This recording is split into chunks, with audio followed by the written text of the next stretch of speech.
गुरुरेव ब्रह्मा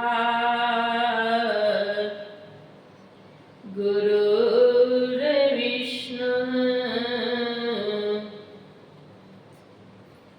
गुरुर्देवः महेश्वरः गुरुर्साक्षात्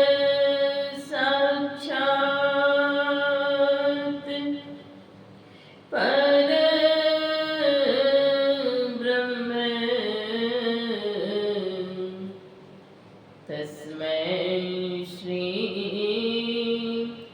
गुरवे नमः। अज्ञानतिमिरान्धस्य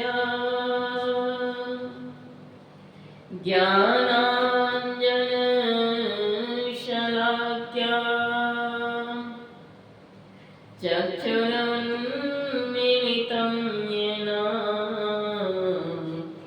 तस्मै श्री गुरवे नमः। ज्ञानोदधियारु ज्ञानघन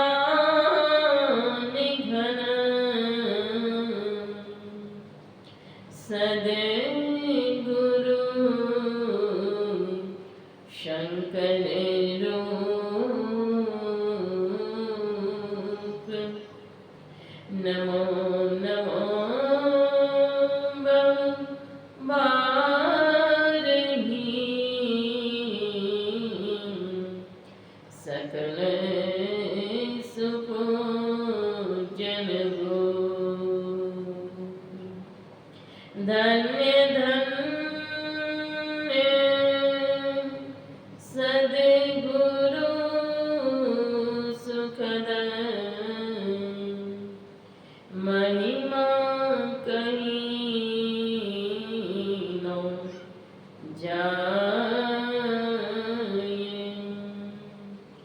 जो कछु कहूँ तुम्हारी कृपा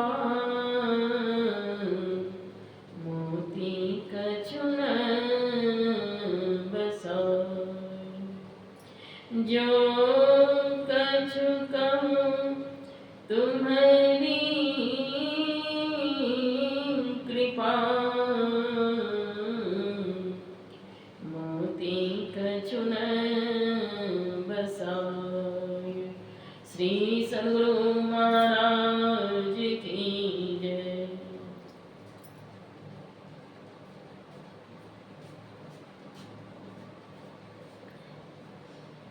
बीसवीं शताब्दी के महान संत त्रैलोक पावन विश्व वंदनीय सतत स्मरणीय परमाराध्य श्री सद्गुरु महाराज के पावन युगल चरणों में शतकोटि वंदन।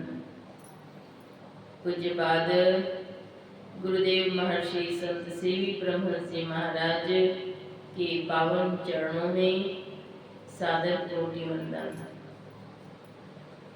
उपस्थित साध्वी बहनों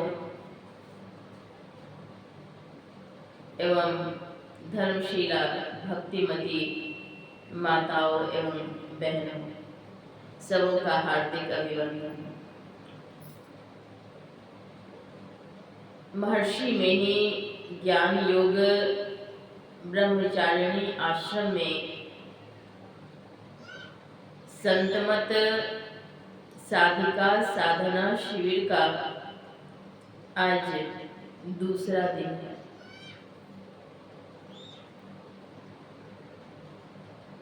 संतमत सत्संग में साधना की प्रधानता है। सद्गुरु महर्षि में ही परमहंस जी महाराज कहते हैं, धर्म कथा बाहर सत्संगा अंतर सत्संग ध्यान अभंगा। धर्म कथा का श्रवण यह बाहरी सत्संग है और अंतरी सत्संग है ध्यान। दोनों प्रकार के सत्संग की आवश्यकता है। जो कोई अंतर साधना नहीं करेंगे तो जीव और पीव से मिलाप संभव नहीं है। जो शाश्वत सुख चाहते हैं, शांति चाहते हैं, मुक्ति चाहते हैं, वे अवश्य ही साधनशील होंगे। जब तक साधना नहीं करेंगे, अंतर साधना के बिना मुक्ति, मोक्ष, परम शांति, सर्वेश्वर का साक्षात्कार, सर्वेश्वर सम्मिलन, अहम ब्रह्मास्मि की स्थिति उत्पन्न नहीं हो सकती है। साधना करनी ही पड़ेगी। संत मत सत्संग में साधना के 4 सोपान हैं: मानस जप, मानस ध्यान, बिंदु ध्यान और नाद ध्यान। साधना शिविर में 5 समय का ध्यान अभ्यास होता है और 3 समय का सत्संग होता है। सत्संग में संतवाणी की प्रधानता होती है। 9 दिनों तक यहाँ पर रामचरितमानस का आद्योपांत पाठ होगा, जो कि जारी है। सद्गुरु महाराज को रामचरितमानस से भी गहरा प्रेम था। उन्होंने प्रत्येक दिन अपराह्नकालीन सत्संग में रामचरितमानस के पाठ करवाए और आज तक हो रहा है। रामचरितमानस सर्वश्रेष्ठ ग्रंथ है। इस ग्रंथ में समस्त आदर्श भरे पड़े हैं। मानव के कैसे कर्तव्य होने चाहिए, कैसा आचरण होना चाहिए, कैसा व्यवहार होना चाहिए, पिता पुत्र का संबंध कैसा हो, माता और संतान का संबंध कैसा हो, भाई भाई का प्रेम कैसा हो, समस्त आदर्श इसमें भरे पड़े हैं। आवश्यकता है आचरण में उतारने की। ग्रंथ का पाठ इसलिए भी किया जाता है कि हम उन ग्रंथ से सीखते हैं, उन संतों की वाणी को आचरण में उतारते हैं। जो कोई आचरण में नहीं उतारेंगे, उनका कल्याण कैसे होगा। साधना शिविर में साधन भजन पर मन लगाना चाहिए। मन को इधर उधर भटकने से रोक करके सतत साधन में लगाना चाहिए। ध्यानाभ्यास के समय ध्यानाभ्यास में बैठें। इसके अलावा जो समय है, उठते बैठते चलते फिरते भोजन करते मानस जप करें।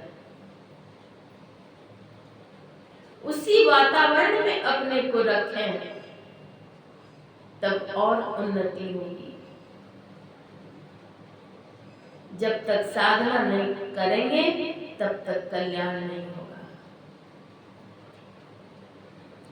सदगुरु महर्षि में ही परमहंस जी महाराज कहते हैं, 2 नयन बीचों बीच सन्मुख एक टक देखत रहो, आप ही वह बिंदु झलके पट गिरा निरखत रहो।